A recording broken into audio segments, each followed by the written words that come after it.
Hola a todos y bienvenidos. A ver, pensemos en esto por un momento. ¿Y si la fatiga, la depresión y el insomnio que afectan a millones de personas no fueran en realidad problemas psicológicos en su raíz? Hoy vamos a sumergirnos en una perspectiva que, la verdad, desafía mucho de lo que se considera un tratamiento convencional. Basándonos en nuestro material de origen, vamos a investigar un argumento que apunta hacia una causa oculta y, francamente, muy diferente. Para entender esta idea, este será nuestro recorrido. Primero, vamos a ver la escala del problema, que la fuente describe como una verdadera epidemia moderna. Luego, vamos a analizar de cerca la crítica que se hace a los fármacos más comunes. Después, y aquí viene lo interesante, nos meteremos de lleno en la hipótesis de la causa nutricional.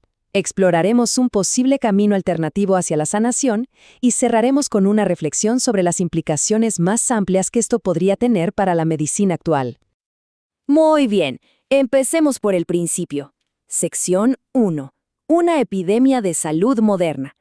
Y es que, según el material que analizamos, no estamos hablando de unos cuantos casos aislados, para nada.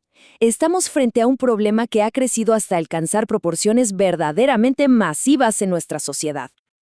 Y ojo, porque lo más alarmante que plantea la fuente no es solo la cantidad de gente, sino quiénes son.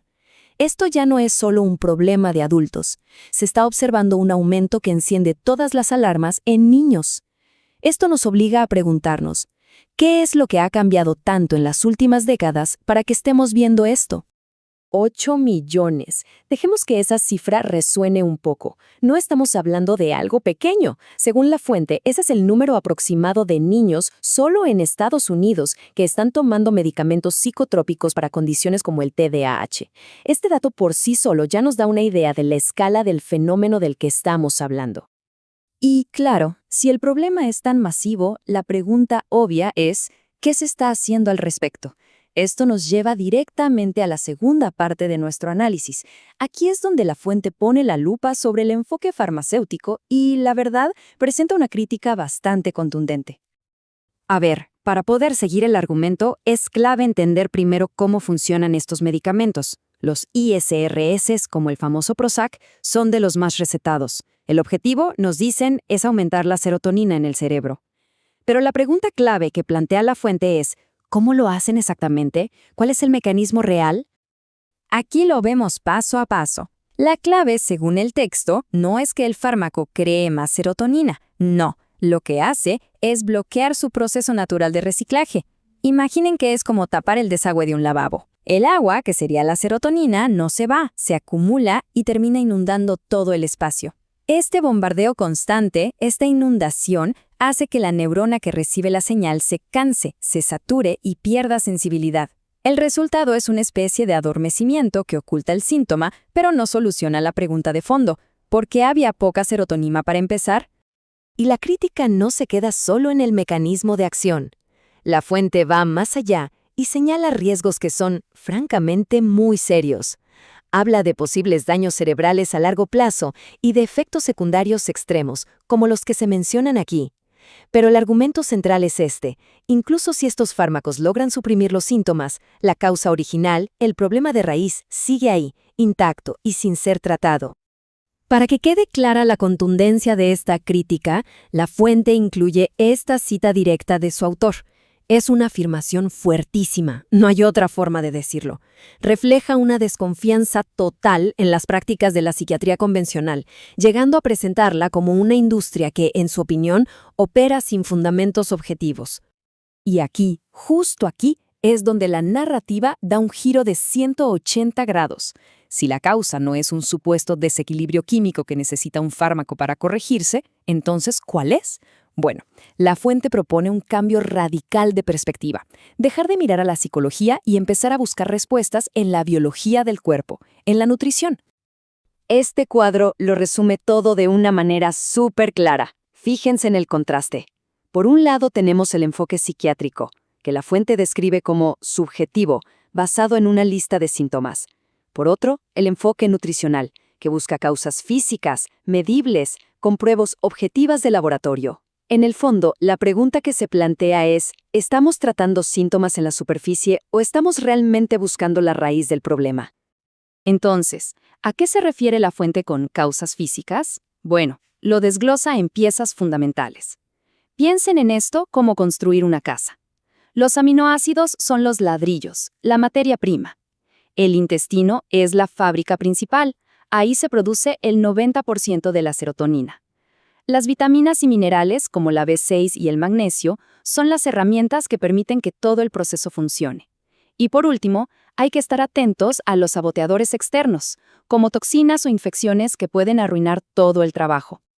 Así que, para que quede grabado, la idea central, la tesis principal que propone el material de origen, es esta. Es un desafío directo al paradigma dominante.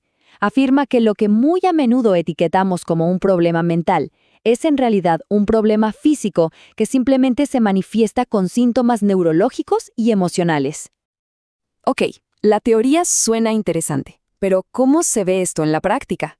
Bueno, la siguiente sección nos muestra un caso de estudio que es casi como una historia de detectives. Aquí se aplica lo que la fuente llama un enfoque de detective nutricional para resolver un misterio de salud muy concreto. Aquí está el misterio. Tenemos un grupo de mujeres que comparten exactamente los mismos 3 síntomas: fatiga, insomnio y depresión. A primera vista, no parece haber nada que las conecte, excepto por un detalle que pasó desapercibido por mucho tiempo. Todas tomaban, a largo plazo, un medicamento antiácido. Y la pregunta del millón es, ¿podría ser esa la conexión? Y aquí es donde se ve el efecto dominó. Es fascinante cómo lo plantean. Todo empieza con una sola acción. El medicamento bloquea el ácido del estómago. Sin ese ácido, el cuerpo no puede descomponer bien las proteínas.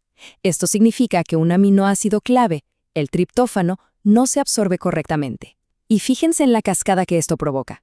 El triptófano es la materia prima para 3 cosas vitales. Sin él, baja la niacina, que da energía, y aparece la fatiga.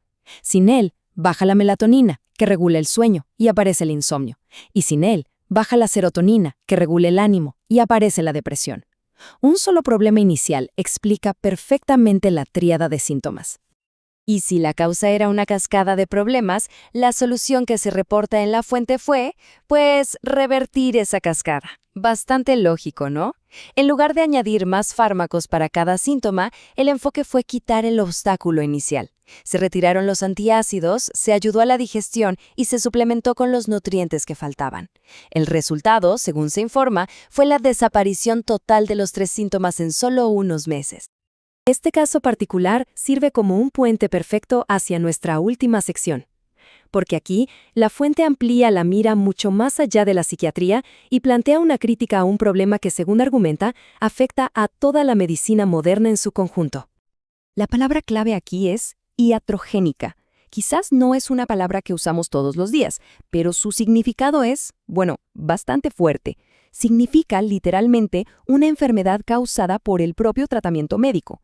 Y aquí la fuente presenta un dato que es, como mínimo, alarmante. La enfermedad iatrogénica es, supuestamente, la 3ª causa de muerte en Estados Unidos.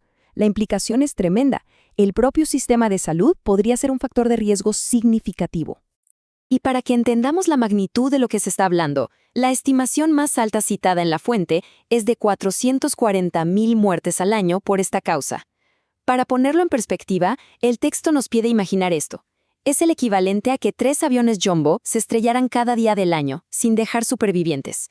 Es un riesgo que, argumenta el texto, no recibe ni de lejos la atención que debería. Y el impacto no es solo en vidas, claro, también es económico. Fíjense en este gráfico. Compara el tamaño de la industria psiquiátrica con el costo estimado de los fallos y problemas relacionados con la medicación. Como podemos ver, las cifras son astronómicas y, según la fuente, ponen en seria duda la sostenibilidad y la seguridad del sistema actual. Y para rematar su argumento, la fuente comparte esta observación, digamos, paradójica, publicada en Psychology Today. Es una idea que da mucho que pensar, la posibilidad de que, a veces, menos intervención médica pueda traducirse en mejores resultados, lo que subraya la crítica central sobre el daño iatrogénico. Y con esta pregunta final, cerramos nuestro análisis de hoy. Es la idea central que nos deja la fuente, una pregunta que queda flotando en el aire. Si muchos de los síntomas que nos aquejan pueden tener sus raíces en factores físicos, nutricionales o ambientales, ¿Cuál es entonces el verdadero papel de un diagnóstico que los trata como si fueran puramente mentales? Es una pregunta que sin duda desafía nuestra forma de ver la conexión entre mente, cuerpo y salud. Gracias por acompañarnos.